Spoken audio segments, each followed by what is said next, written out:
Bonjour à tous et bienvenue sur Dragon Street Photographie. Je suis David Verquist, photographe de nature, voyage et paysage. Et aujourd'hui, nous allons voir sur Onone Photoro comment éprouver ou préparer son image pour l'impression.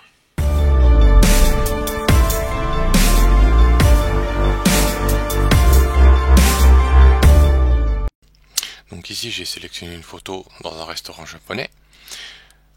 Et vous avez un petit icône en bas qui permet d'activer ou désactiver la fonction Soft Proofing. Donc ici, si je l'active, voilà, l'arrière-plan devient blanc. Je vais rabattre les barres latérales. Donc l'arrière-plan devient blanc, en fait, pour simuler le papier. Donc ce blanc peut être plus ou moins bleu, plus ou moins jaune, selon le type de papier. Mais pour cela, je peux désactiver le petit bouton ici. Vous avez aussi la fonction dans View, Enable Soft Proofing, donc permettre le soft proofing ou le raccourci Alt S, comme ceci. Voilà, donc c'est la même fonction que le petit bouton en bas. Ici, je peux choisir simuler papier et l'encre. Si je le désactive, voilà, donc là j'ai plutôt un blanc de mon écran. Et si je choisis Simulate Paper and Ink, il va simuler le blanc du papier, qui peut être tantôt bleuté, tantôt plutôt jaune, donc plutôt chaud, plutôt que le blanc de mon écran. Je précise au préalable qu'il est très important pour visualiser ou prévisualiser ce que ça va donner à l'écran sur du papier. Il faut un écran caractérisé, donc c'est-à-dire avec un profil, donc que l'écran utilise un profil colorimétrique et de tonalité réalisé avec des sondes comme X-Try, X-Rite ou Datacolor. Voilà. Et ça, c'est très important. Sinon, ça n'a pas de sens d'essayer de vérifier les couleurs ou les tonalités simulées sur un écran qui, lui, n'est pas déjà caractérisé lui-même. En plus de son écran caractérisé, ce qu'il est important d'avoir, c'est d'avoir lors du branchement de son imprimante, en général, l'installation du pilote et des profils peuvent se faire automatiquement. Ici, par exemple, si je vais dans View et dans Profil, j'ai ici ma petite imprimante personnelle photo qui est branchée avec tout un tas de profils papier qui sont fournis par le fabricant.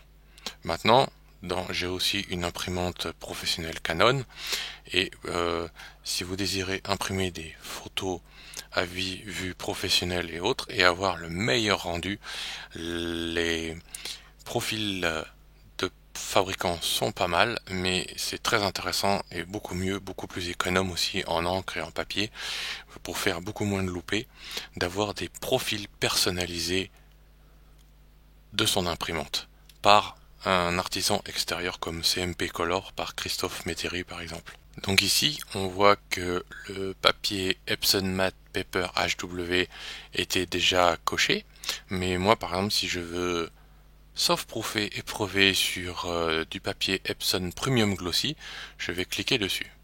Donc vous voyez qu'il vient d'avoir un tout petit changement de couleur et de tonalité de l'image.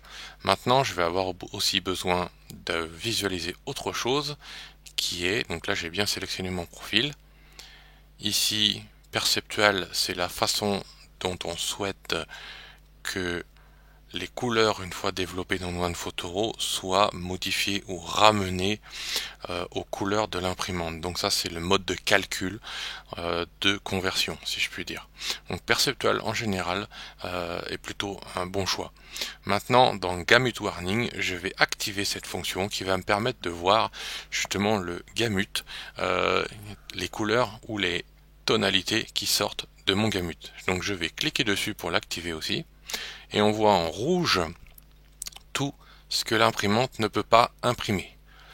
Soit c'est une couleur trop saturée et que les encres ne peuvent pas recréer, soit ce sont des ombres ou des hautes lumières trop fortes dont l'imprimante ne peut pas reproduire. Donc je vais ouvrir ma paroi latérale et pour ne pas toucher au réglage de mon original, de ma photo originale, je vais créer une variante. comme ceci. Donc là je vais prendre la variante 1. Voilà, je vais aller ensuite dans mes réglages et essayer d'ajuster donc pour que l'imprimante puisse imprimer au mieux ma photo. Donc là j'ouvre les noirs parce que les noirs sont bien trop profonds. Voilà. Et comme je vois ici, mon avertissement de gamut disparaît tout doucement. Il y a un petit peu trop de saturation à certains endroits. Voilà. Après je peux peut-être baisser un petit peu, jouer un petit peu avec le contraste, voilà, pour se rapprocher au mieux. Réchauffer un petit peu l'image. Pour se rapprocher au mieux du meilleur rendu possible sur mon papier.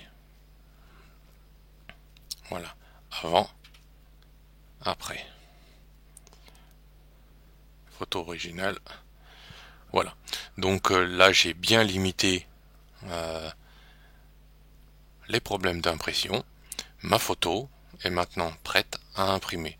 Donc ici par exemple je peux mettre une coche, un label bleu. Ma photo est prête à imprimer et ça c'est mon original dérotisé en jaune.